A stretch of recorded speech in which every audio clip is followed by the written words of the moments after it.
हाँ ऑनलाइन नहीं है भाई को क्या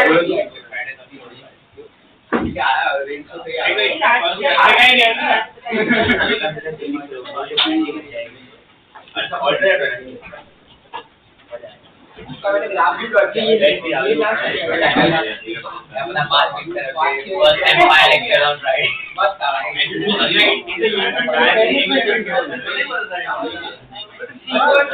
ऐसा ही होगा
एनर्जी वाला हो गया सॉरी टॉपलिंग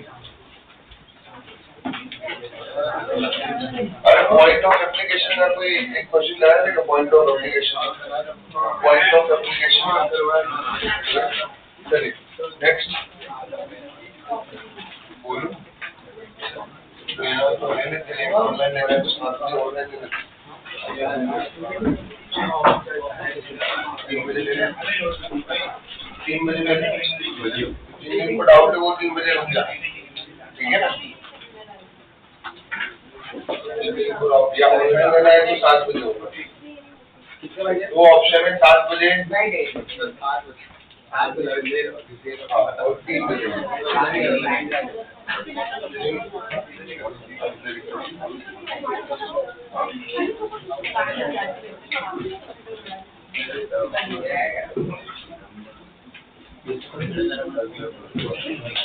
चलिए हो जाएंगे 1 घंटे में 1 घंटा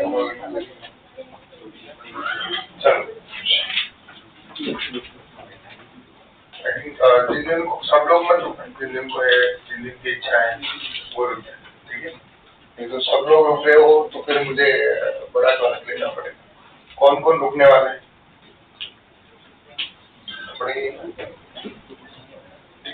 चलो 2 घंटे लगेगी या अगले वीक अगर पूरी क्लास को है तो फिर अगले वीक में फर्स्ट लेक्चर में जैसा भी और अगर ऑनलाइन लेना है तो शाम को 7 बजे 3 बजे ठीक जिन ऐसे लिखे हुए 5 लोगों नहीं अलाउड वैसे हिसाब से देखा जाए चलिए टॉपलिंग वाला पार्ट जो है वो हम पढ़ते हैं क्या दिया हुआ है देखो टॉपलिंग के अंदर सबसे पहली चीज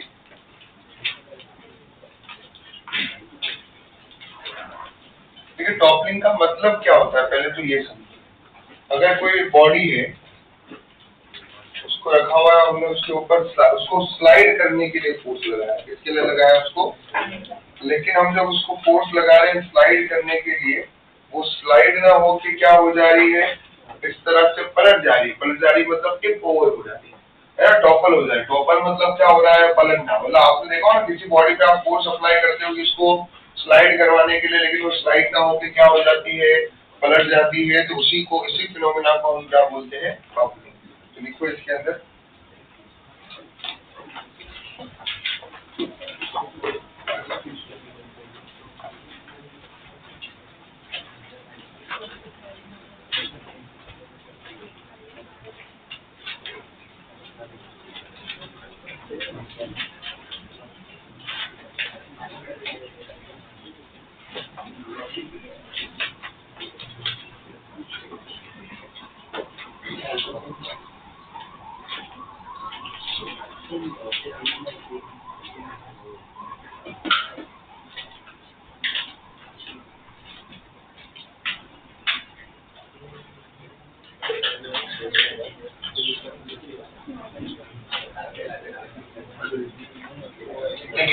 many situations, इग्नाइट लिख लीजिए, in many situations an external force is applied to a body. External force is applied to a body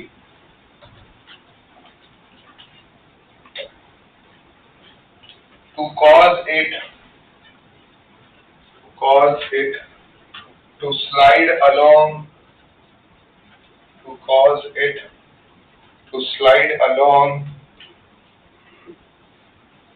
a surface,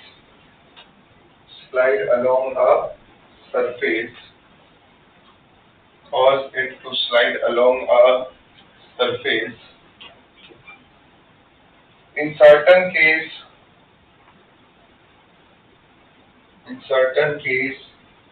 body may tip over before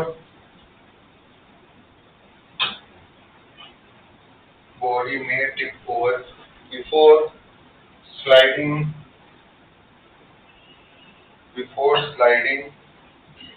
starts.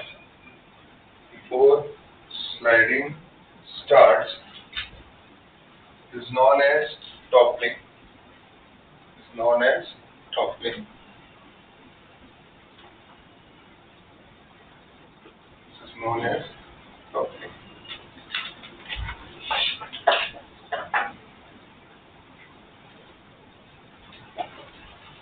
ठीक है, इसमें क्या दिया हुआ है यहाँ पे?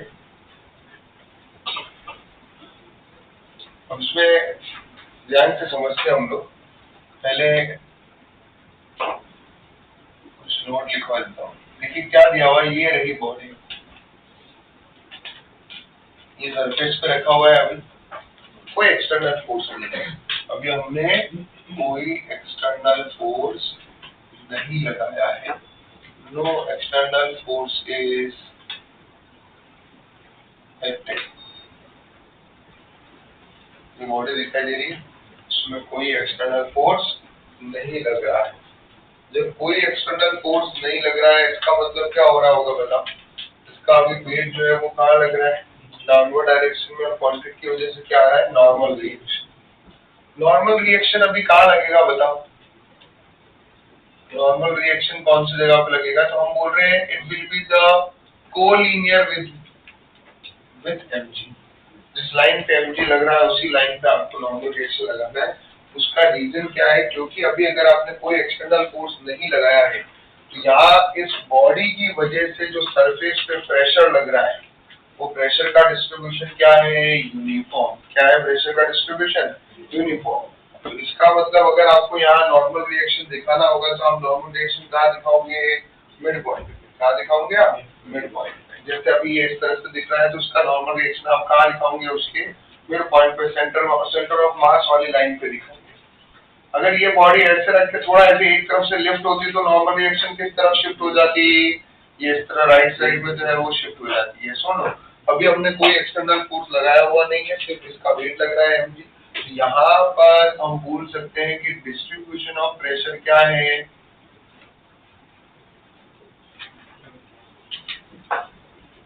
Pressure is uniform.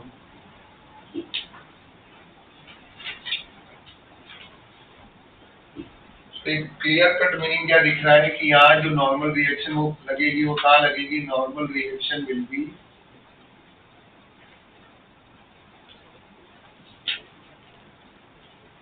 Collinear with mg। Clear है? अब एक और बड़ी इंटरेस्टिंग पॉइंट अभी देखिए, अभी क्या होने वाला है। मान लीजिए एक्सटर्नल फोर्स जो है वो एक्ट कर रहा है,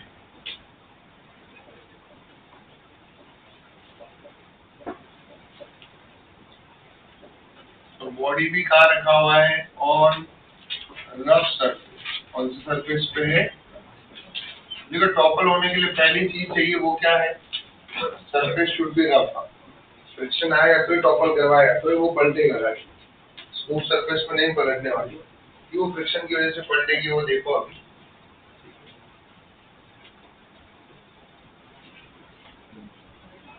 मान लीजिए ये रहा, आपने फोर्स लगाया है, ये रहा mg, ये उधर से लगने की रोकने के लिए क्या लगा, फ्रिक्शन फोर्स। क्लियर है? बड़े ध्यान से समझो। मान लीजिए आपने फोर्स ही कहाँ लगा दिया अभी, सेंटर ऑफ मास पे। Force is acting on centre of mass. चलो हमने और एक बोल सकते हैं कि इसमें फोर्स को हमने सेंटर ऑफ मास पे लगा दिया, क्या ये फोर्स तुम्हारा टॉर्क प्रोड्यूस करेगा क्या सेंटर ऑफ मास के अबाउट? नहीं। mg का टॉर्क सेंटर ऑफ मास के अबाउट क्या है, 0। फ्रिक्शन का टॉर्क क्या 0 आ रहा है क्या? फ्रिक्शन का टॉर्क 0 नहीं। तो अगर नॉर्मल रिएक्शन यहाँ लग रही होगी सेंटर ऑफ मास वाली लाइन में, तो ये फ्रिक्शन उस बॉडी को क्या कर देगा बताओ, पलट देगा। यस और नो? ये टॉर्क लग रहा है ना यार, टॉर्क की वजह से बॉडी में क्या आना चाहिए, रोटेशन। पर अभी बॉडी में रोटेशन आया, बॉडी पलटी, तो इसका मतलब कहीं ना कहीं इस फ्रिक्शन के टॉर्क को किसी और टॉर्क ने क्या किया होगा, बैलेंस। तो हुआ क्या होगा, जैसे ही आप फ्रिक्शन लगा, यहाँ से बॉडी थोड़ा सा ऊपर की तरफ उठने लगी। जैसी बॉडी ऊपर की तरफ उठेगी तो प्रेशर किस तरफ शिफ्ट हो जाएगा, पूरा इस तरफ शिफ्ट होगा। प्रेशर इधर शिफ्ट हुआ तो नॉर्मल रिएक्शन भी किधर शिफ्ट होने लगेगी, राइट साइड में। और नॉर्मल रिएक्शन उतना राइट साइड में शिफ्ट होगी कि वो इस फ्रिक्शन के पूरे टॉर्क को क्या कर दे, बैलेंस कर दे, और ये टॉपल होने से बॉडी को क्या कर देगी, बचा देगी। यस और नो? अब आपने फ्रिक्शन और बढ़ गया, मान फ्रिक्शन और, फ्रिक्शन किसके ऊपर डिपेंड है, राइट, अप्लाइड फोर्स। सुनो, ये अप्लाइड फोर्स बढ़ा है तो मान लीजिए फ्रिक्शन फोर्स और बढ़ा। अब फ्रिक्शन फोर्स और बढ़ा तो उसको नलिफाई करने के लिए टॉपल को और बढ़ाना, मतलब ये हमारे नॉर्मल रिएक्शन का जो रीस्टोरिंग टॉर्क आ रहा है, जो बॉडी को वापस सीधा कर रहा है, वो टॉर्क और बढ़ना चाहिए। तो एन का वैल्यू तो mg के इक्वल है। अब एन का वैल्यू तो बढ़ा नहीं सकते हो, बढ़ाओगे किसको बताओ, डिस्टेंस को। इसको और किस तरफ शिफ्ट कर रहे हो, राइट साइड में। अब राइट में ही क्यों शिफ्ट कर रहे हो वो भी देखो, फ्रिक्शन का टॉर्क आ रहा है इस डायरेक्शन में, तो अगर ये क्लॉकवाइज डायरेक्शन में आ रहा है तो एन का टॉर्क किस डायरेक्शन में आना चाहिए, एंटी क्लॉकवाइज, तभी ये नेट टॉर्क को 0 करेगा। तो ये मैक्स टू मैक्स कितना शिफ्ट हो सकता है, टुवर्ड्स द एक्सट्रीम राइट। इसके आगे तो शिफ्ट हो नहीं सकता है, ये इसका मैक्सिमम टॉर्क है। अगर फ्रिक्शन का टॉर्क इस टॉर्क से ज्यादा हो जाएगा तो उस केस में बॉडी क्या कर जाएगी, टॉपल कर जाएगी। क्लियर हो गया यहाँ तक? तो एक चीज क्या समझ में आ रही है कि नॉर्मल रिएक्शन जो है वो राइट साइड में, राइट या लेफ्ट को समझ में आ गया होगा कि फ्रिक्शन जो है जिधर लग रहा है उसके अकॉर्डिंग बोल रहे हैं, राइट साइड में शिफ्ट होगा to nullify the torque of the friction so that body will not topple. Clear हुआ यहाँ पे? तो एक चीज क्या समझ में आया कि नॉर्मल रिएक्शन, अभी ये डायग्राम में अभी टॉपल नहीं हो रहा है, लेकिन नॉर्मल रिएक्शन mg के साथ कोलिनियर नहीं है। नॉर्मल रिएक्शन किस तरफ शिफ्ट हुई है, राइट में। क्यों शिफ्ट होना पड़ा, क्योंकि ये दोनों टॉर्क तो सेंटर ऑफ मास के अबाउट जो है वो क्या हो रहा है, 0, लेकिन फ्रिक्शन का टॉर्क सेंटर ऑफ मास के अबाउट 0 नहीं है। तो अगर मुझे बॉडी, क्योंकि अगर ये टॉर्क रहेगा मतलब बॉडी क्या करेगी, रोटेट करेगी, और हम चाहते हैं कि बॉडी टॉपल ना करे, बॉडी रोटेट ना हो, तो उसके लिए नॉर्मल रिएक्शन किस तरफ शिफ्ट हो जाता है, ऑटोमेटिकली राइट साइड। क्लियर है? तो बॉडी टॉपल तभी करेगी जब ये फ्रिक्शन का टॉर्क नॉर्मल रिएक्शन के टॉर्क को क्या करे, उससे ज्यादा हो, तब जाके जो है ये क्या करेगी, बॉडी टॉपल करेगी। अदरवाइज नॉर्मल रिएक्शन खुद कोशिश करता है अपने आप को टॉपल होने से बचाने के लिए। हाँ बोलो। वो जो रोटेशन हो रहा है फ्रिक्शन की वजह से, उसका एक्सिस ऑफ रोटेशन क्या होता है? Axis of rotation centre of mass का अबाउट रोटेशन देख रहे हैं, सेंटर ऑफ मास क्या बोल रहे हैं। क्लियर? जहां कुछ मेंशन ना हो तो सेंटर ऑफ मास के अबाउट रोटेट हो सकता है। क्लियर? और आप रोटेशन तो देखो, अभी अगर ये रोटेशन चल रहा है, अभी यहाँ पर देखो ये रोटेशन चल रहा है, तो अभी आप इसको दो तरीके से देख सकते हो, ये इसके सेंटर के अबाउट भी रोटेट हो रहा है और ये इस पॉइंट के अबाउट भी रोटेट हो रहा है। तो उसके लिए वो कि आप पॉइंट कोई भी ले लीजिए, अगर कोई बॉडी रोटेट नहीं कर रही है तो नेट टॉर्क हर पॉइंट के अबाउट क्या होना चाहिए, 0 ही होना चाहिए। आप चाहे सेंटर ऑफ मास लो, चाहे आप ये कॉर्नर पॉइंट लो, कोई भी पॉइंट। तो अभी एक चीज क्या समझ में आया कि जो नॉर्मल रिएक्शन है वो किस तरफ शिफ्ट होती है,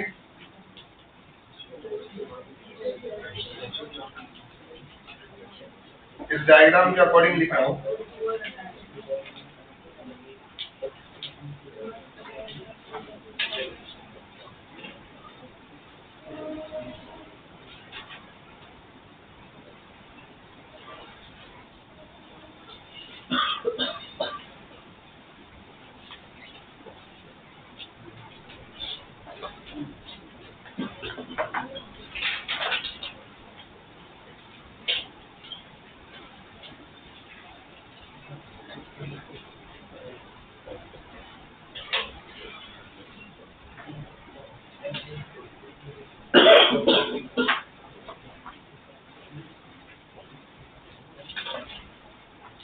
लिख दीजिए फटाफट ये।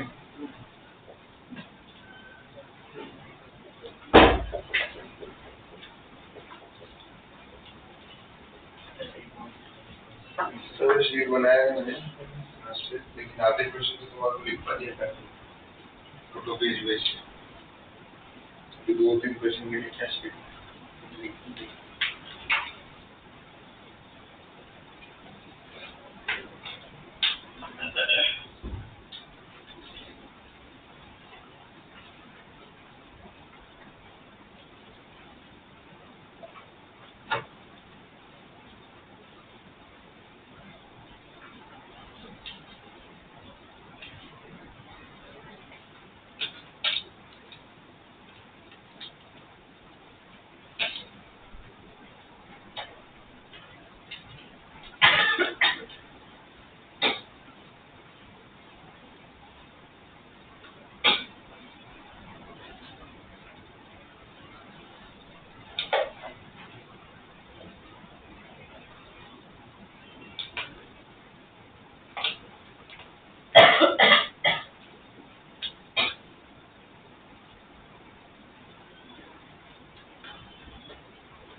चलिए हो गया लिख के। अब उसके बाद में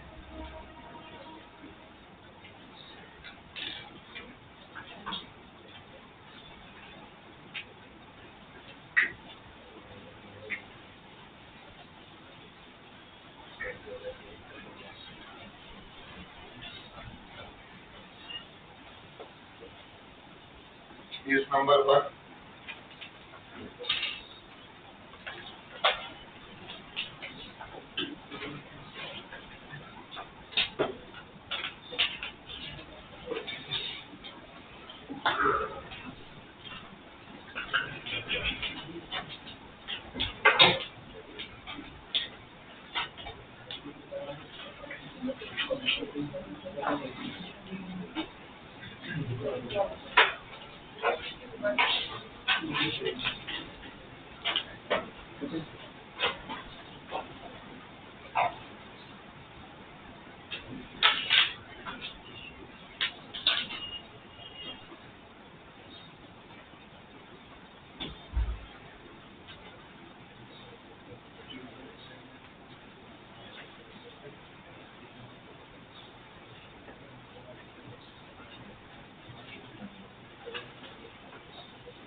मतलब अभी हम बात कर रहे हैं एफ मैक्स का मतलब क्या हो गया, वो मैक्स टू मैक्स फोर्स हम लगाए जब तक बॉडी टॉपल ना, till body will not topple.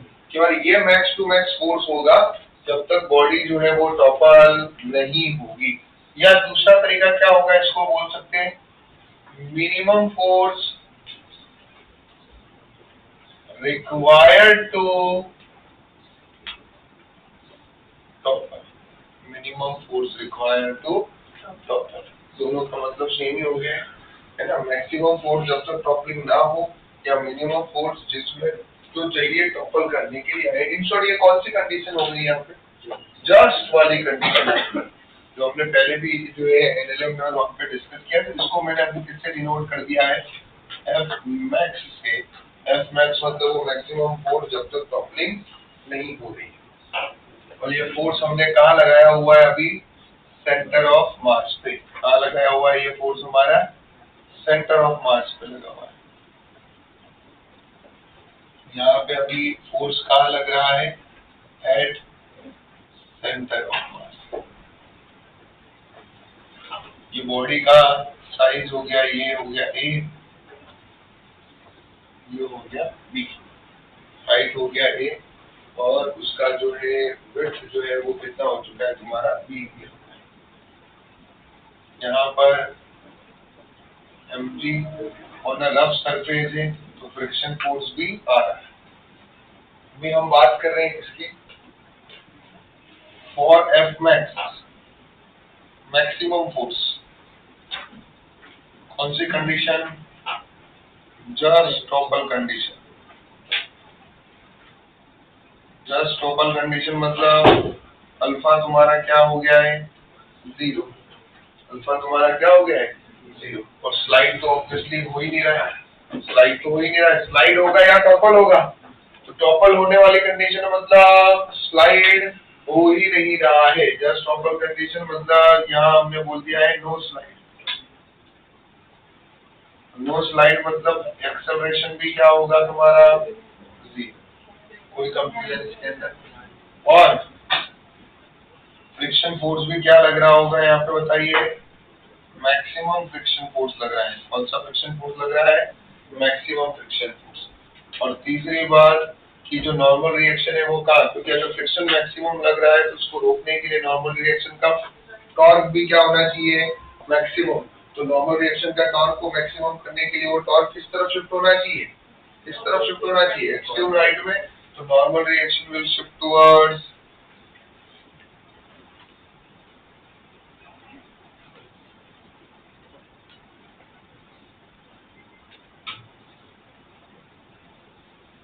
Force right में है इसलिए, है ना।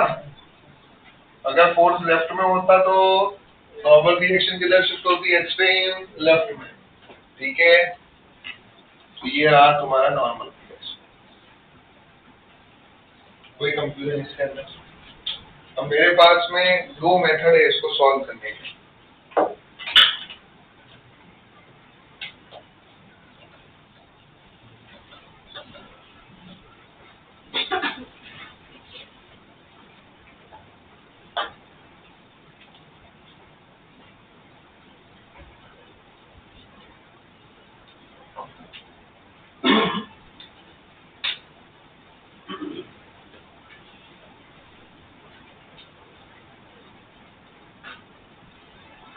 मेथड नंबर 1, तुमने बोला है नेट फोर्स भी क्या है बताओ, जीरो है। Net force in X direction zero, X direction के फोर्स जीरो होंगे तो राइट साइड का force equal to left side का फोर्स। बरोबर लिखा है। Summation of force in Y direction equal to zero, वो क्या होगा बताओ, normal reaction equal to M. और तीसरा जो है यहाँ पर हम जो टॉर्क ले रहे हैं वो किसके अबाउट ले रहे हैं, एट सेंटर ऑफ मास। किसके अबाउट ले रहे हैं, सेंटर ऑफ मास के अबाउट। वो भी क्या होगा बताओ, जीरो। सेंटर ऑफ मास के अबाउट टॉर्क जीरो होगा तो आप बोल सकते हो F into F max into zero. ठीक है।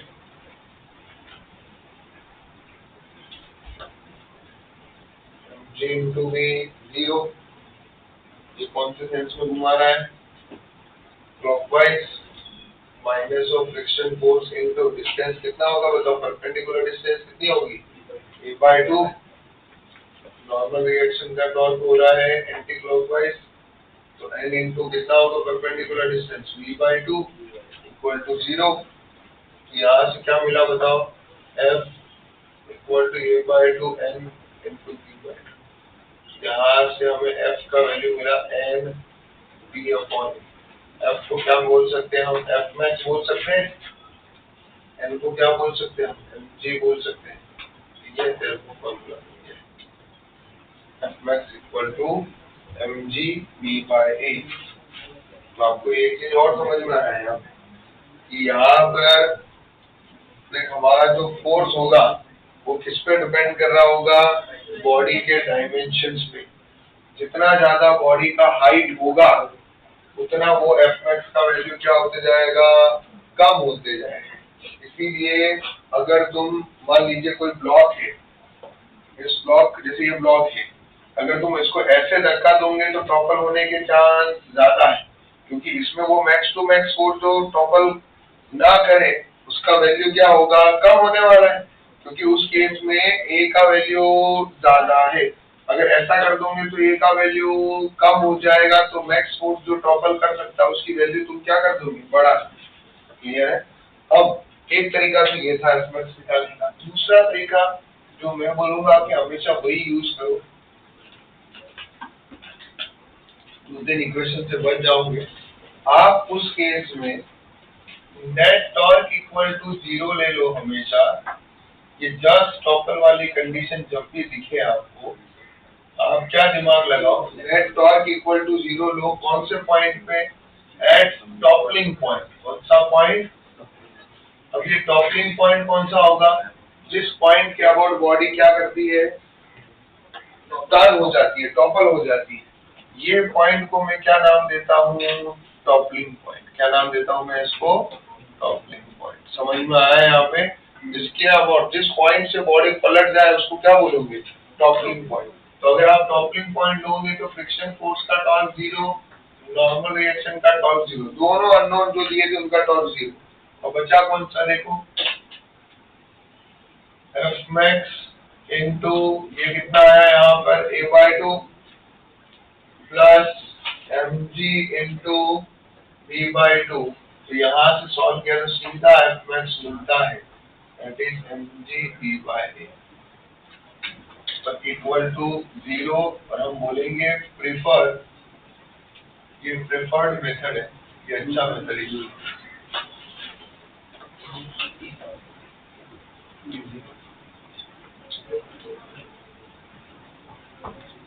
क्लियर है? यहाँ से जो है हम लोग क्या यूज कर सकते हैं? F max easily find out कर सकते हैं। क्लियर हो गया यहाँ पे? अब अगर मैं आपसे पूछूं, एक और कंडीशन में आपसे यहाँ पे पूछूं, बट क्या समझना कि म्यू का वैल्यू कितना हो, इसका वैल्यू फाइंड आउट करो कि मिनिमम म्यू का वैल्यू कितना हो कि हम जो है वो बॉडी को टॉपल करवा दें। तो अभी आप बोल रहे हो टॉपलिंग के लिए क्या जरूरत है बताओ? स्लाइड ना होना। स्लाइड हो गया तो फिर टॉपल नहीं होगा। तो टॉपलिंग का मतलब क्या होगा भाई? और टॉपलिंग का मतलब सिंपल क्लियर कट मीनिंग है नो स्लाइड। नो स्लाइड का मतलब क्या हो रहा है कि आपका जो एफ मैक्स है वो छोटा है किससे? मैक्सिमम स्टैटिक फ्रिक्शन फोर्स से। मैक्स अभी आपने निकाला mg v/a, और एफ मैक्स आपका क्या है? Mu H into N. तो n का वैल्यू कितना आएगा बताओ?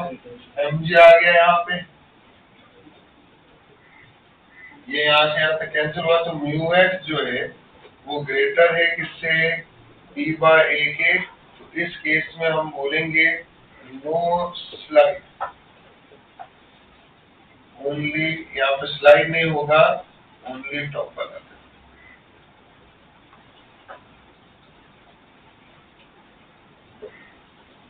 अगर आप चाहते हो टॉपलिंग ना हो, ऐसे सरफेस पे जहाँ टॉपलिंग ना हो, तो उस केस में आप म्यू का वैल्यू क्या होना चाहिए, बी बाय ए से कम होना चाहिए। क्या होना चाहिए म्यू का वैल्यू, बी बाय ए से कम। अगर म्यू का वैल्यू बी बाय ए से कम है तो उस सरफेस पे टॉपलिंग नहीं होगी। If mu S is less than B by A, तो टॉपलिंग विल नॉट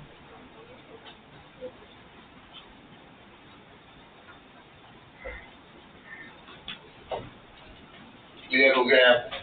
तो दो चीजें हमने यहाँ पे पूरा अच्छे से समझ लिया है। इसको फटा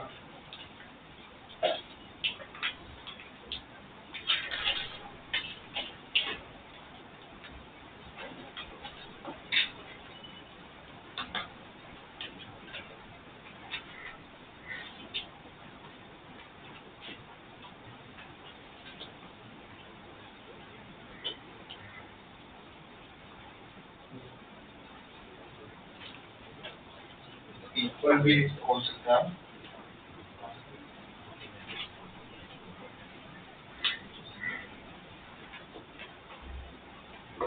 इक्वल में क्या हो जाएगा, जस्ट टॉपल वाली कंडीशन, और mu greater than B by होगा तो क्या होगा तुम्हारा, टॉपल होगा। और अगर म्यू का वैल्यू बी बाय से कम है तो टॉपलिंग नहीं। क्या हो गया, क्या डाउट आ रहा है बोल। सर टॉपलिंग का मतलब पूरा का पूरा पलट जाना होता है, फिर जरा सा उठना? नहीं, पूरा पलट। पूरा पलटना। तो ये जो जस्ट टॉपल वाली कंडीशन है उसमें जो उसमें टेंडेंसी आएगी पलटने की, लेकिन वो अभी पलटेगा नहीं उस केस में। उसमें हल्का सा फोर्स उससे ज्यादा होगा तो पलटेगा। जैसे हमारा उसमें नहीं होता था कि बॉडी मोशन में आ चुकी है लेकिन एक्सेलरेशन क्या था उसका, जीरो। मतलब टेंडेंसी आई है टॉपलिंग की, लेकिन ये वो ही बोला ना, इसलिए तो बोला मैक्सिमम कंडीशन है कि जब तक टॉपल ना हो, या उल्टे तरीके से बोले तो मिनिमम कंडीशन जो टॉपल हो सके, ऐसा है। मेरा डाउट ये कि ये जो कंडीशन है इसमें जो सरफेस होगा वो ब्लॉक के साथ कांटेक्ट में होगा या फिर नहीं, हल्का सा ऊपर होगा, इसीलिए पूरा वेट इस पॉइंट पे कॉन्सेंट्रेट। नॉर्मल रिएक्शन यहाँ लगेगा। प्रेशर का डिस्ट्रीब्यूशन ये यहाँ से हल्का सा ऊपर की तरफ रहेगा, मतलब यहाँ प्रेशर का डिस्ट्रीब्यूशन होगा ही। जो प्रेशर का डिस्ट्रीब्यूशन होगा इस कॉर्नर भी होगा। टॉपलिंग पॉइंट तो कांटेक्ट में रहेगा। हाँ, टॉपलिंग पॉइंट कांटेक्ट में रहेगा, इसीलिए तो वहाँ नॉर्मल रिएक्शन लग रहा है। टॉपलिंग पॉइंट पे ही कांटेक्ट रहेगा, बाकी हल्का सा क्या हो जाएगा, बॉडी उठ जाएगा। भले वो नहीं उठा हुआ दिखेगा लेकिन वहाँ पे प्रेशर डिस्ट्रीब्यूशन हो ही नहीं रहा। पूरा का पूरा प्रेशर डिस्ट्रीब्यूशन कहाँ चला जाएगा, उस टॉपलिंग पॉइंट पे चला जाएगा। प्रेशर डिस्ट्रीब्यूशन उधर ना होने का रीजन ही हो गया ना, क्योंकि ये जैसे जैसे उठते जाएगा वैसे वैसे इधर प्रेशर बढ़ते जाएगा, और ये मैक्स वाली कंडीशन है। मतलब अभी पूरा प्रेशर डिस्ट्रीब्यूशन कहाँ है, ये टॉपलिंग पॉइंट पे। तो फिर अगर वो थोड़ा सा उठा है तो फिर वो डिस्टेंस परपेंडिकुलर डिस्टेंस तो चेंज होगा। पर इतना नहीं उठा है, थीटा का मतलब आपको लग ही नहीं रहा है कि वो उठा है, सिनेरियो ऐसा है, बट वहां प्रेशर नहीं दिख रहा है, ऐसा है। अगर वो उतना सिग्निफिकेंट उठा हुआ दिखेगा तो फिर वो टॉपली हो रहा है, ऐसा वाला।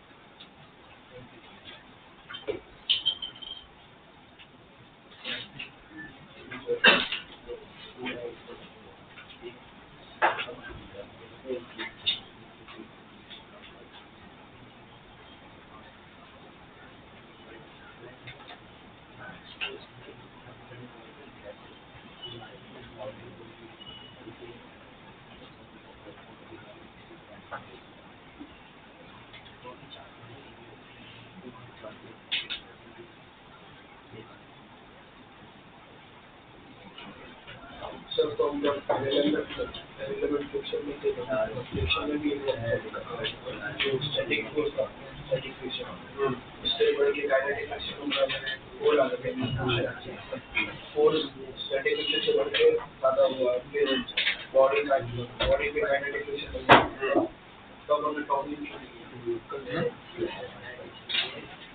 तब ये कंडीशन सेटिस्फाई नहीं हुई। आगे एक एक चैप्टर में आएंगे तो वो कंडीशन एक एक इंट्रोड्यूस होगी। वहां पर भी टॉपलिंग हो सकती है, किसने बोला, लेकिन वहां वो कंडीशन सेटिस्फाई नहीं हो रही होगी, इसलिए वो नहीं हो रहा है टॉपलिंग, वहां मेंशन ही नहीं होता है।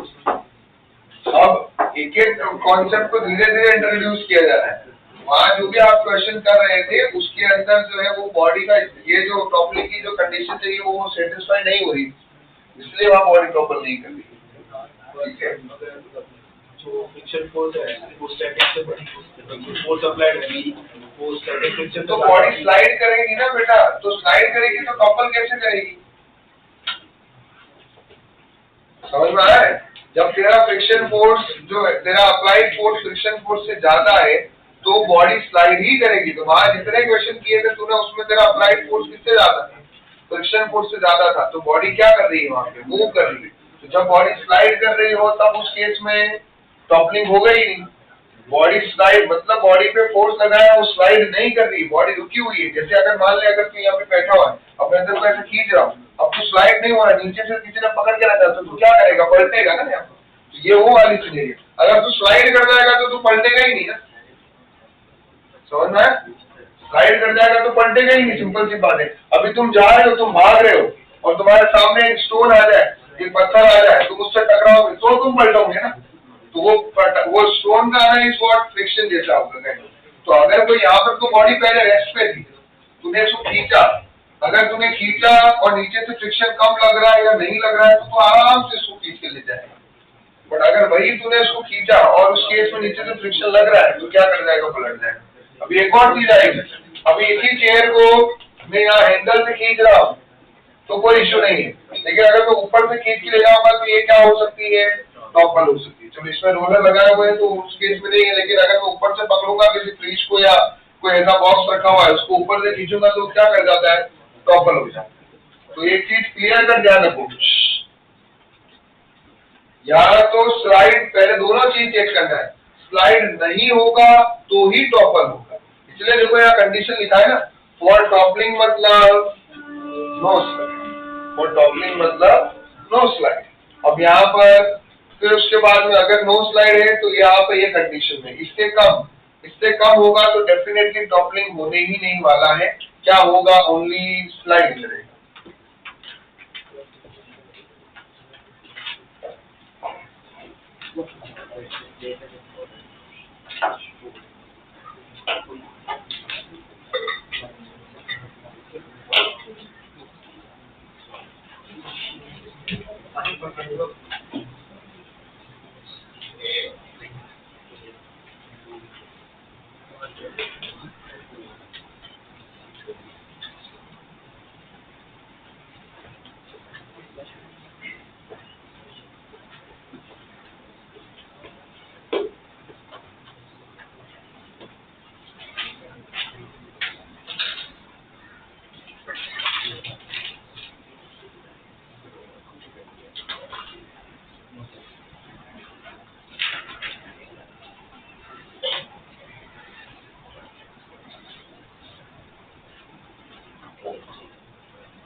उधर लिख के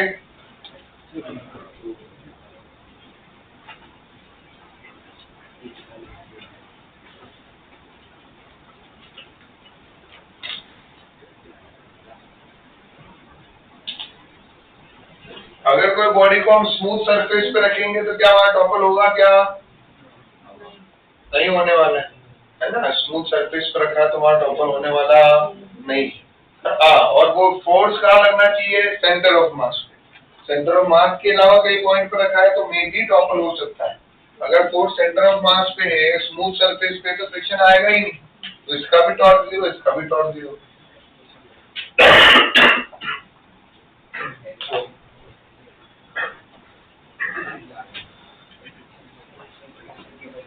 तो ये भी नोट बना के, if block kept on a smooth horizontal surface,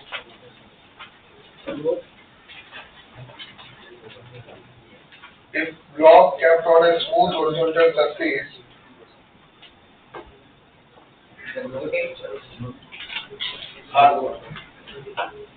if a block kept on a smooth horizontal surface, a force F is applied at center of mass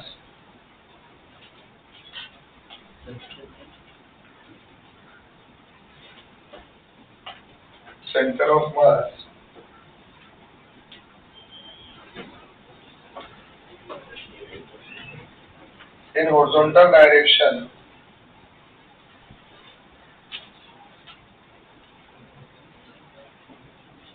for any value of f, for any value of f, Sir, horizontal surface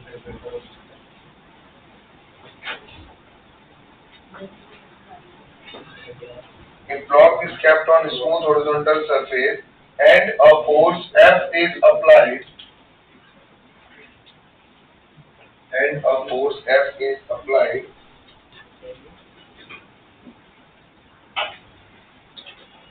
at center of mass,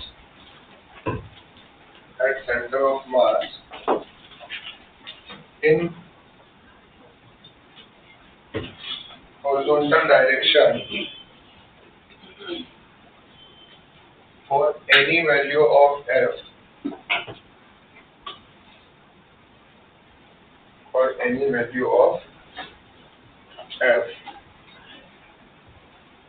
block cannot topple. For any value of f, block cannot topple. Block cannot topple.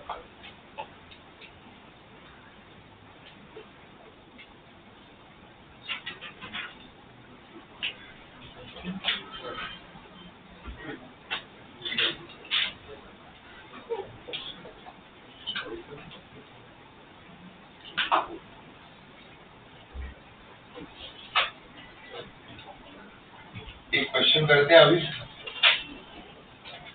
वो case 2 में डाल दो question mark.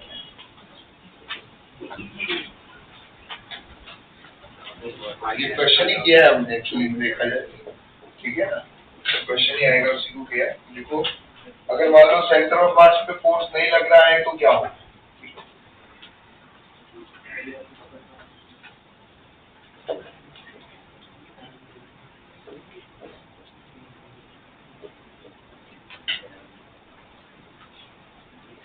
There is block of mass capital M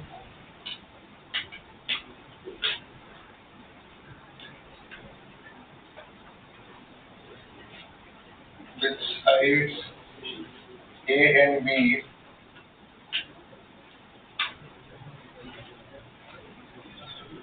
a force capital F is applied to the right upper corner of block. Find minimum value of F to topple the block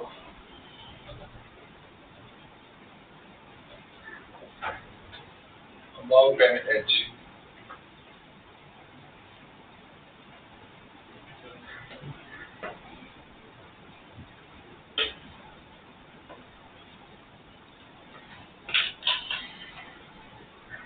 sir friction चाहिए friction तो है, topple की बात चल रही है तो friction हो गई होगा, नहीं किया हमने, हमारी इच्छा,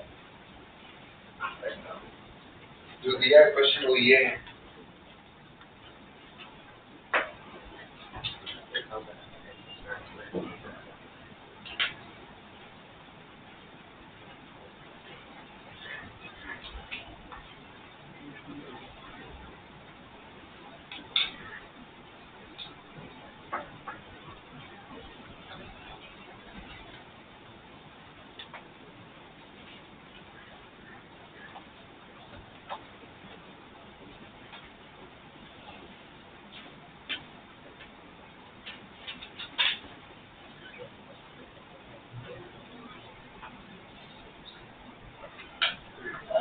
देखिए ए बी जो है डायग्राम से याद रखो, मैंने एक इसको लिखा था पहले, हम देंगे ऐसे बनाए। हाँ ए बी जो है वो ये वर्टिकल है। हाँ तो ये इसको ए बी डायग्राम से याद रखो। ए कौन सी साइड है, ए कौन सी है, लिख भी दो। ए मतलब वर्टिकल, बी मतलब हॉरिजॉन्टल।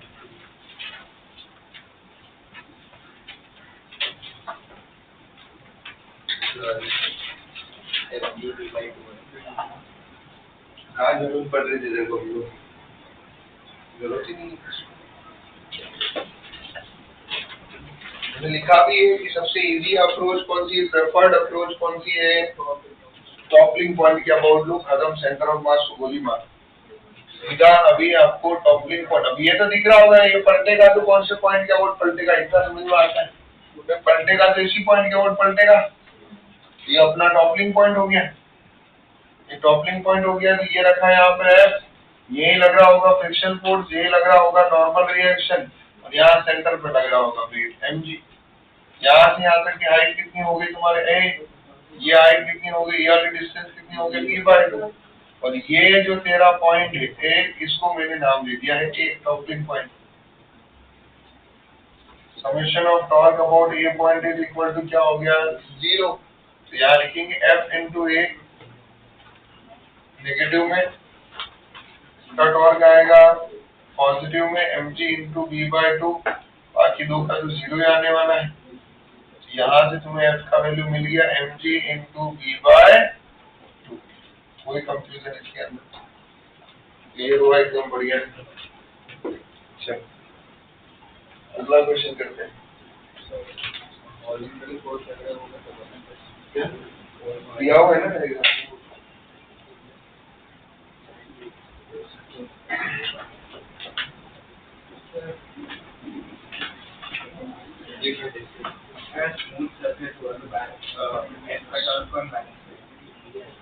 स्मूथ सरफेस हुआ तो नॉर्मल रिएक्शन। भाई अगर स्मूथ हो या रफ हो, अभी मेरी बात सुनो, एक और चीज वापिस, स्मूथ सरफेस भी हुआ, वापिस स्मूथ सरफेस भी हुआ मान लो, तो भी एफ का टॉर्क जो है वो कौन बैलेंस करेगा, सेंटर ऑफ मास के अबाउट नॉर्मल रिएक्शन बैलेंस करना है। तो यहाँ सरफेस स्मूथ हो या रफ हो उससे कोई लेना देना ही नहीं है, क्योंकि यहाँ सेंटर ऑफ मास पे नहीं लग रहा है, यहाँ ऊपर की तरफ लग रहा है। तो ये खुद सेंटर ऑफ मास के अबाउट एक टॉर्क दे रहा है, ये खुद सेंटर ऑफ मास के अबाउट क्या दे रहा है, टॉर्क दे रहा है। वहाँ एफ जो उस केस में तो क्या हो रहा था कि एफ को बैलेंस करने के लिए नीचे अगर सेंटर ऑफ मास के अबाउट वो टॉर्क ही नहीं दे रहा था, तो वहाँ तो डिफॉर्मिंग टॉर्क आ ही नहीं रहा है। तो यहाँ तो आ रहा है ना डिफॉर्मिंग टॉर्क। तो यहाँ फ्रिक्शन, इसीलिए हमने बोला ना तुम टॉपलिंग पॉइंट के अबाउट लो, खत्म। स्मूथ सरफेस हो रफ सरफेस हो कोई सेंस ही नहीं बनता है, क्योंकि उसका टॉर्क तुम्हारा 0 ही आएगा। इसलिए क्या बोला मैंने, टॉपलिंग पॉइंट के अबाउट लो, सबसे बेस्ट तरीका ही वही, खत्म हो गया वहां। ठीक है। और रफ होना क्यों जरूरी है बताओ, क्यों जरूरी है रफ? नहीं तो स्लाइड हो जाएगा, वही तो सब समझा रहे हैं। आप अगर बार बार वहीं पे अटके रहोगे तो कैसे आगे बढ़ोगे। रफ होना क्यों जरूरी, क्यों जरूरी रफ होना, क्यों जरूरी रफ होना बता सुआ।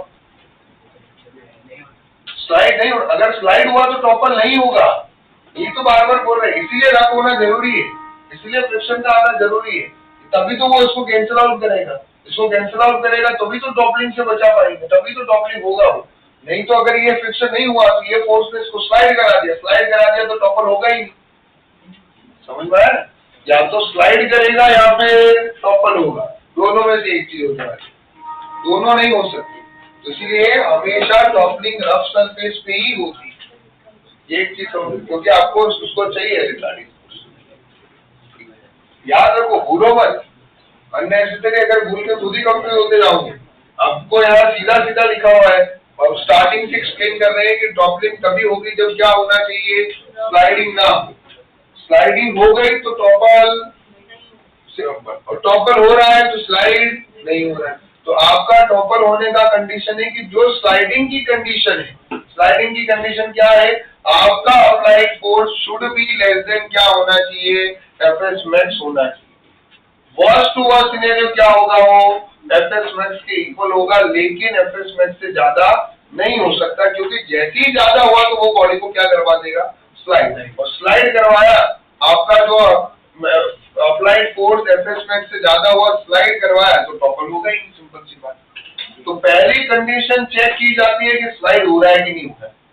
अगर स्लाइड नहीं हो रहा है तो फिर दूसरी कंडीशन चेक की जाती है टॉपलिंग की। टॉपलिंग की कंडीशन के लिए क्या करोगे कि आप जो है नेट टॉर्क को जो है, अब जस्ट टॉपर वाले में नेट टॉर्क शुड बी 0, अगर जस्ट टॉपर नहीं है तो net torque should not be, अब टॉपर हो रहा है तो टॉर्क 0 थोड़ा होना चाहिए, उस केस में टॉपर में टॉर्क आएगा, उसमें applied torque should be greater क्या होगा, तुम्हारा रिस्टोरिंग टॉर्क, तब वो बॉडी पलटेगी। अभी ये कौन सी कंडीशन लिख रहे हैं हम, जस्ट टॉपर वाली। यहाँ पे minimum force required to topple और maximum force required not to topple वाली कंडीशन लिखा है, इसीलिए टॉर्क को 0 किया। अब अगला क्वेश्चन देखो, देखो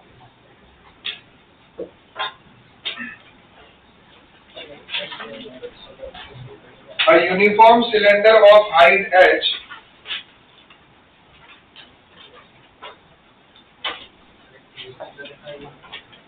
अभी है क्वेश्चन केस 3, नेक्स्ट क्वेश्चन ही चल रहे हैं, केस वेस कुछ नहीं है, क्वेश्चन ही कर रहे हैं। हो गया टॉपल का कॉम्बिनेशन समझ में आया, लेकिन अभी इसको में अलग अलग टाइप के क्वेश्चन हो गए। पहला क्वेश्चन जो है वो केस 1 में लिखवा दिया, केस 1 में मतलब फोर्स को सेंटर ऑफ मास पर डाला, दूसरे के क्वेश्चन के अंदर क्या कर दिया, फोर्स को सेंटर ऑफ मास पर ना डाल के ऊपर की तरफ डाला हमने, ठीक है। तीसरा अभी जो हम करने वाले हैं उस केस में क्या होगा बताओ, यहाँ पे हम सिलेंडर ले रहे हैं और इंक्लाइन सरफेस पर रखी, देखो uniform cylinder of height h and radius r is placed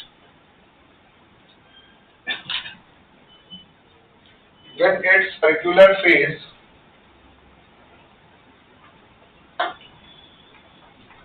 on a rough inclined plane.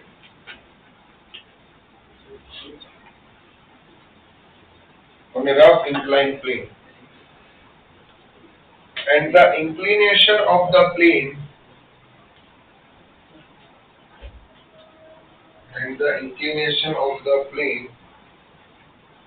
to the horizontal is gradually increased. To the horizontal is gradually increased. To the horizontal is gradually increased. If mu is the coefficient of friction,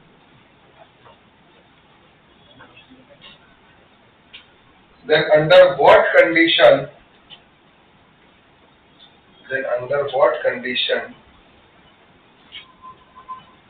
the cylinder will topple?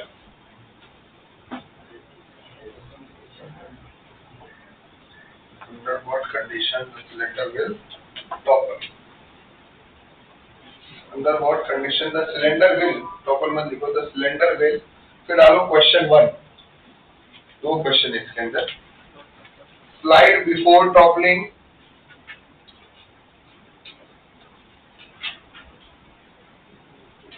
Second है topple before sliding।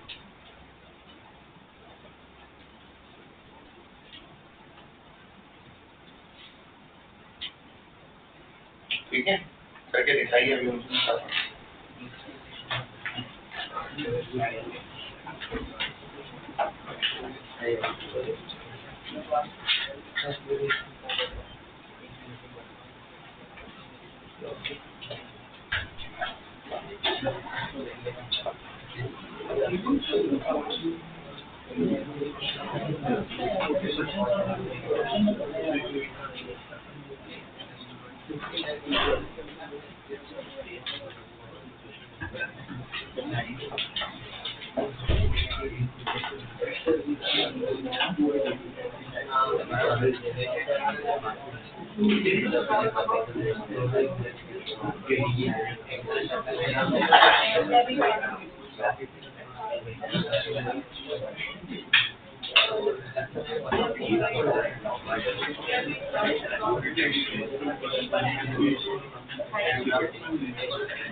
and data greater than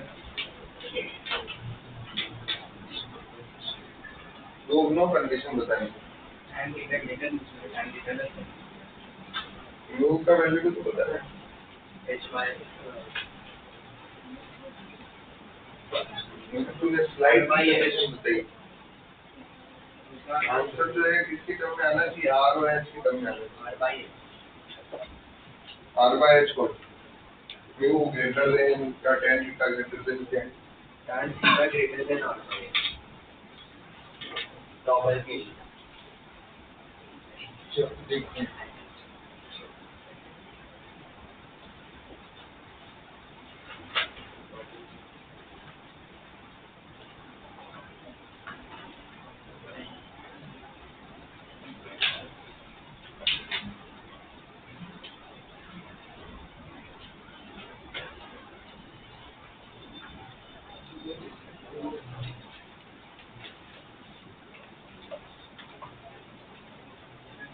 जब भी block incline plane पर रखा हो, along the incline plane weight का component आता है mg sin theta mg cos theta. आप एक चीज तो समझ ही गए होंगे, यहाँ अप्लाइड फोर्स कौन होगा, mg sin थीटा होगा। क्लियर है? तो सबसे पहली कंडीशन स्लाइड ना हो,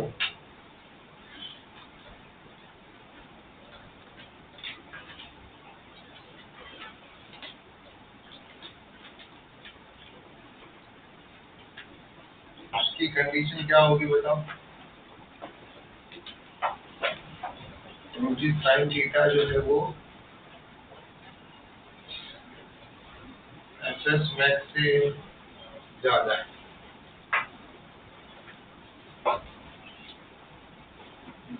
स्लाइडिंग की कंडीशन पहला बोला ना, स्लाइडिंग विदाउट, तो mg sin theta should be greater than fs max। mg sin theta is greater than fs max का फॉर्मूला हो गया म्यू इनटू n, n को क्या लिख सकता हूँ मैं, mg cos थीटा, जैसे कि आपने देखा यहाँ पे tan theta is greater than mu for sliding.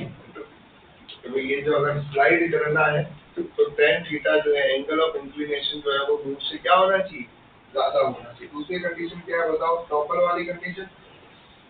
दूसरी कंडीशन क्या है, भाई टॉपल वाली कंडीशन की भाई टॉपल कब हो सकता है, तो उसमें आप बोलोगे कि torque due to applied force should be equal to restoring torque. अरे हाँ है ना, एक तो हो रहा है जो टॉपल कर रहा है और एक हो रहा है जो वापस से इसको रीस्टोर कर रहा है। और आपको वापस से याद हो किसके अबाउट लो भाई, टॉपलिंग किसके अबाउट लो, टॉपलिंग पॉइंट क्या हुआ? टॉपलिंग पॉइंट कौन सा है? क्या आएगा यहाँ पे? एक टॉर्क आ रहा है mg sin theta into h/2, कितनी? h/2। और ये क्या होगा? mg cos theta into perpendicular distance क्या हो गया? r। ये समझ में आ रहा है? फोर्स इंटू परपेंडिकुलर डिस्टेंस कर रहा हूँ मैं। और टॉर्क किसके अबाउट ले रहा हूँ? टॉर्क किसके अबाउट ले रहा हूँ? About toppling point.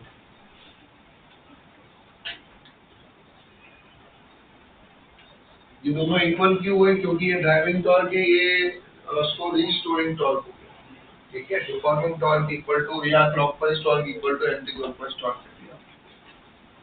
ये अप्लाइड टॉर्क रीस्टोरिंग टॉर्क से ज्यादा होगा तो ही टॉपल होगा। ये अप्लाइड टॉर्क, ये वाला टॉर्क इससे ज्यादा हुआ तो ही टॉपल होगा, इससे कम हुआ तो नहीं होने वाला। इसके इक्वल भी हुआ तो जस्ट टॉपल वाली कंडीशन आएगी। यस और नो? तो आप चाहते हो टॉपल हो तो आप बोलोगे भाई ये जो अप्लाइड टॉर्क है वो रिस्टोरिंग टॉर्क जो है उससे ज्यादा होगा। कैंसिल आउट किया आपने इधर, sin theta upon cos theta, ये हो गया इज ग्रेटर देन 2r/h। ये तुम्हारी किसकी कंडीशन है? स्लाइडिंग। ये तुम्हारी किसकी कंडीशन है? टॉपलिंग। क्लियर हो गया यहाँ पे? स्लाइडिंग और टॉपलिंग दोनों का कंडीशन हम लोगों ने देख लिया है। अब यहाँ एक और चीज समझना पड़ेगा कि भाई अगर स्लाइड करना है तो tan theta should be greater than mu होना चाहिए, और अगर टॉपल करना है तो tan theta should be greater than 2r/h होना चाहिए। अब हमारे को बताना है, अब हमारे को असली आंसर अब देने हैं। स्लाइड कर रहा है और आंसर थीटा के टर्म में नहीं।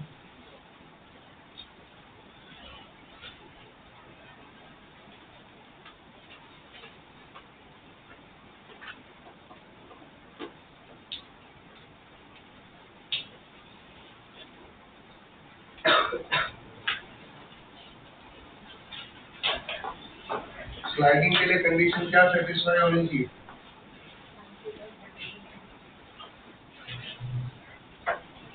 टॉपलिंग के लिए कंडीशन क्या होनी चाहिए? tan theta should be greater than 2r/h। तो अगर आप tan थीटा को 2r/h लिखते हो मतलब जस्ट टॉपल वाली कंडीशन लिखते हो, क्या लिखते हो? तो जस्ट टॉपल में क्या होगा बताओ?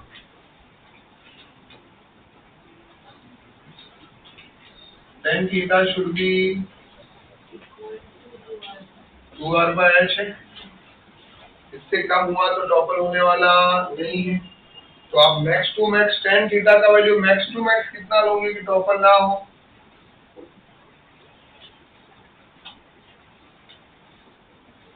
और नॉट टू टॉपल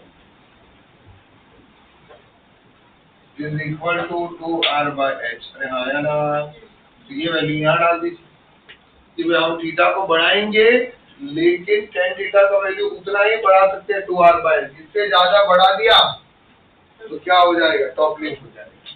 तो तुम्हारा जो tan थीटा की मैक्सिमम वैल्यू है 2r/h वो हमेशा म्यू से क्या होनी चाहिए?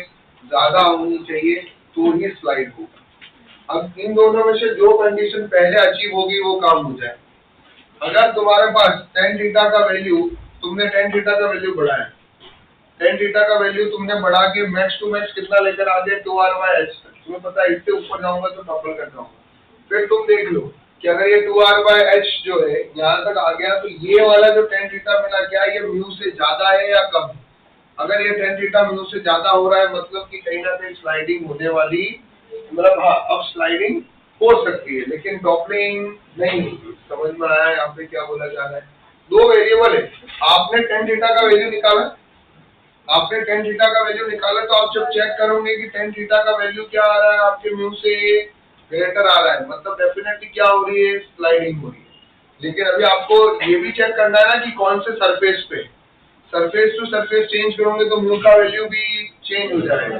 तो अब क्वेश्चन ये है कि म्यू क्या रखे कि हमारे को क्या मिले? स्लाइडिंग मिले, टॉपलिंग ना मिले।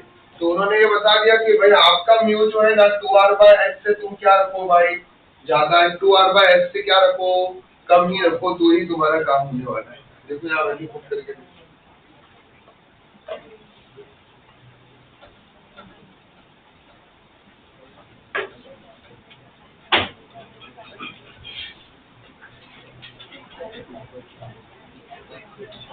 अगर म्यू का वैल्यू 2r/h से कम है तो स्लाइड होगा,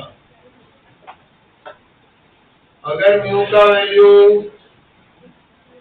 2r/h से ज्यादा है तो टॉपल होगा। समझा यहाँ पे? ये क्लैरिटी आई कि नहीं? क्या हो रहा है? tan theta is greater than mu निकालना आ गया, tan theta is greater than 2r/h भी आ गया। tan थीटा की value greater than 2r/h topple करवा देगा, tan थीटा की वैल्यू म्यू से ज्यादा हुई तो क्या करवा देगा? स्लाइड लगा देगा। अब क्वेश्चन पूछा है कि म्यू कितना हो कि स्लाइडिंग ना दिखे, म्यू कितना हो कि टॉपलिंग दिखने लग जाए। तो हम तो चाहते हैं कि स्लाइड में म्यू कम चाहिए तुम्हें, क्योंकि जितना म्यू कम रहेगा उतना स्लाइड होने के चांसेस ज्यादा है, जितना ज्यादा म्यू रहेगा उतना टॉपल होने के चांसेस। तो हमने देखा कि यार टॉपलिंग के लिए मैक्स टू मैक्स तुम tan थीटा, तुम चाहते हो टॉपलिंग ना हो, तो टॉपलिंग ना हो तो तुम्हारा tan थीटा की मैक्सिमम वैल्यू कितना रख सकते हो? 2r/h। अगर 2r/h से ज्यादा रखोगे तो डेफिनेटली टॉपलिंग हो जाएगी। तो तुमने tan थीटा की वैल्यू क्या रख दी? स्लाइडिंग की कंडीशन के लिए tan थीटा इक्वल बोला ना ग्रेटर देन म्यू, लेकिन तुम tan थीटा की वैल्यू बहुत ज्यादा नहीं रख सकते हो। जैसे तुमने tan थीटा की वैल्यू 2r/h से ज्यादा रख दिया तो टॉपलिंग हो जाएगी। तो तुम tan थीटा की, तुम्हारे पास लिमिटेशन है कि तुम tan थीटा की वैल्यू कितनी रख सकते हो कि टॉपलिंग ना हो, तो 2r/h ही रख सकते हो। तो तुमने 2r/h रख दिया maximum value of tan theta, and that should be greater than क्या होना चाहिए? म्यू। तो ही तुम्हारा क्या होगा? स्लाइड। तो 2r/h इज ग्रेटर देन क्या होना चाहिए? म्यू। तो स्लाइड होने वाला है, मतलब mu should be less than क्या होना चाहिए? 2r/h। क्लियर हो गया है? ये कंडीशन होगी स्लाइड की। अगर हम म्यू को और बढ़ा देंगे तो क्या कर जाएगा? वो टॉपल कर जाएगा, अगर म्यू 2r/h से ज्यादा है। समझा कि नहीं समझा? क्लियर हुआ? ये कंडीशन समझ में आया? क्या किया मैंने? लिख दो फटाफट। इसमें ना गेम कहाँ पे फंसता पता है? ये सब दुनिया निकालती है। फिर ये जो ग्रेटर देन लेस देन में आधे लोग कच्चे खा जाते हैं, वहां गड़बड़ करके आ जाएगी। लॉजिक से सोचो ना आपको कि tan थीटा तुम्हारे पास में, तुम्हें स्लाइडिंग चाहिए तो tan थीटा तुम्हारा म्यू से ज्यादा ही होना चाहिए। बट अभी tan थीटा का वैल्यू अगर 2r/h से ज्यादा हुआ तो तुम टॉपल कर जाओगे। तो तुम tan थीटा की वैल्यू एक लिमिट के ऊपर नहीं बढ़ा सकते हो। तुम्हारी लिमिटेशन कहां तक है tan थीटा को बढ़ाने की? 2r/h। अगर तुमने 2r/h से बढ़ा दिया तो तुम्हारी बॉडी स्लाइड की जगह सीधा क्या कर जाएगी? टॉपल कर जाएगी। तो हमने tan थीटा की मैक्सिमम वैल्यू डाल दिया 2r/h कि भाई इससे ज्यादा अपन को बढ़ाना नहीं है, पर ये 2r/h वाली वैल्यू है वो म्यू से ज्यादा होनी चाहिए, तो ही हम स्लाइड करेंगे। समझा?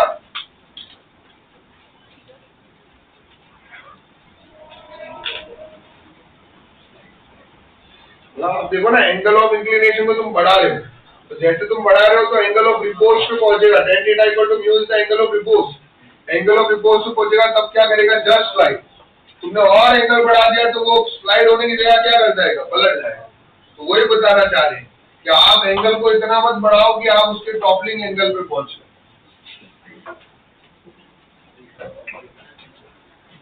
चलिए, हो गया ये क्लियर? एक क्वेश्चन आप खुद से करके लाएंगे क्या? मॉड्यूल में होमवर्क दे दिया क्या आप लोगों को? वो आएगा तो दिया था ना?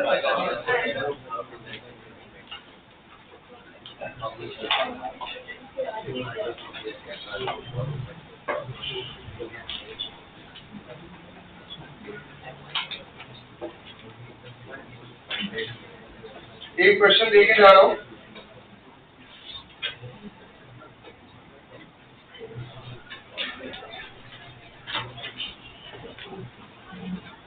मैंने आपको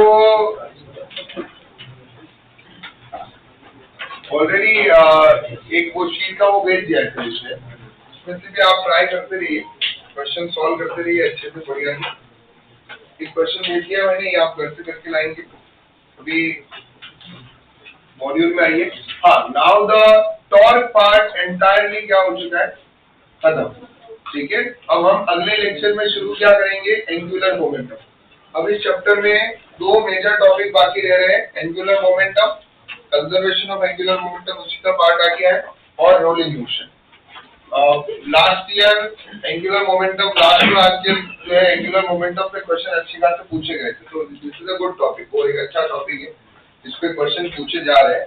हाँ, इस बार उन्होंने एमओआई पे फोकस था ज्यादा, एमओआई और टॉर्क पे क्वेश्चन पूछे गए थे इस बार वाले 2026 के अंदर। और रोलिंग मोशन जैसा कि हमने बोला है जेईई मेंस के सिलेबस में नहीं है, लेकिन जेईई एडवांस के सिलेबस में है, और जेईई मेंस का भरोसा नहीं है, क्योंकि जो टॉपिक उन्होंने रिमूव किए थे उन्होंने उसमें से क्वेश्चन पूछे। जैसे वेव्स में डॉपलर इफेक्ट पे उन्होंने क्वेश्चन पूछ लिए थे, जबकि वेव्स में डॉपलर इफेक्ट को हटा दिया गया है। तो अभी हमें यह मान के ही नहीं चलना है कि कौन सा पार्ट रिमूव है क्या है, हमें अभी पूरा ही सिलेबस पढ़ना है, क्योंकि मेन एग्जाम में अगर उसमें से क्वेश्चन आ रहे हैं तो फिर वो हमारे लिए कुछ रिड्यूस नहीं है, हमें हर एक टॉपिक पढ़ना है। तो रोलिंग मोशन को भी हम उतने ही इम्पोर्टेंट तरीके से पढ़ेंगे।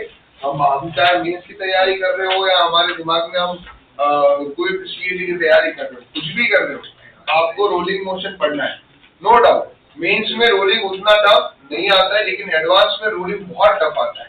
तो हम उसको जो पढ़ेंगे वो एडवांस के पॉइंट ऑफ व्यू से पढ़ेंगे, जितने भी उसमें हम वेरिएशन कर सकते हैं उतना करेंगे। मेंस के लिए मैं बता दूंगा कि ये 2-3 चीजें आपको ध्यान में रखनी है, ठीक है। चलिए अभी एक बार होमवर्क आप मार्क कर लीजिए। एक्सरसाइज के अंदर आई थिंक हमारा क्वेश्चन नंबर 18 तक सबका हो गया था। अब आप 19 से लेकर, अभी तो अच्छी बात है, क्वेश्चन 19 से लेकर 52 तक पावर का क्वेश्चन करना है। पावर का क्वेश्चन का होगा,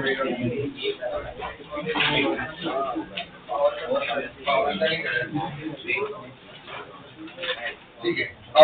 2 क्वेश्चन मैं आपको अभी भेजूंगा ग्रुप पे, आप वो 2 क्वेश्चन ट्राई करके आए, ठीक है। अगर वो 2 क्वेश्चन में से कोई क्वेश्चन नहीं आया तो वो क्लास में हम डिस्कस करेंगे। आगे जो मुझे क्लास में करवाना था लेकिन आज खत्म हो गया, लेकिन तो आप ट्राई करके आओ। नहीं आया तो पावर क्या है, जैसे F इक्वल टू क्या होता है हमारे पास, P इक्वल टू क्या होता है FV, फोर्स का एनालॉजी यहाँ क्या हो गया टॉर्क, वेलोसिटी का क्या हो गया ओमेगा, ठीक है ना। तो टाउ इनटू ओमेगा इसका फॉर्मूला, मुझे याद दिलाना, अगले लेक्चर में मैं लिखा दूंगा। तो आप ट्राई करके आएंगे, क्वेश्चन नंबर 52 तक ट्राई करके आइए, ठीक है ना। क्वेश्चन नंबर 52 तक, 19 से लेकर 52 तक, एक्सरसाइज में 19 से लेकर 52 तक जो है ये हमें ट्राई करना है। चलिए पहले ये कर लीजिए, ये हो जाए तो 19 से लेकर 52 तक ट्राई कर लीजिए।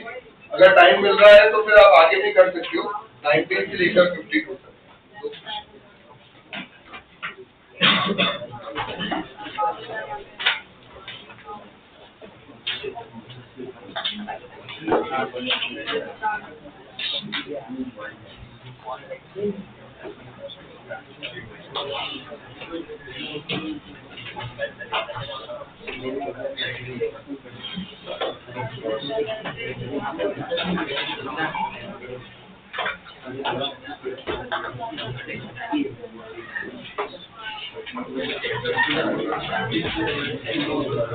दो क्वेश्चन और भेज दिए मैंने आपको, ये तीनों क्वेश्चन क्लास नोट्स में होने चाहिए, ठीक है।